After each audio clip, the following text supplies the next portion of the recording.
OK，hello，大家好，歡迎嚟到一個 channel。今日就教大家點樣喺陽光群島咧嘅八甲山一手ถ่。咁首先，如果你係比較懶咧，咁你就跟住我，咁咧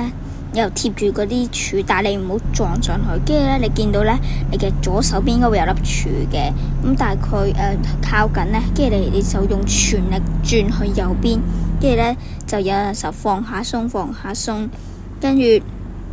咁咧就一路 keep 住用最實啦，咁樣你見到好似我咁樣就嚟揩到個膊咧，咁你就放一放鬆，跟住然之後咧就繼續向前，再放一放鬆，跟住繼續向前。咁如果你好運嘅話，同埋有跟我啱啱嘅指示咧，咁你就應該好似我咁樣啱啱好係可以避過唔撞嘅，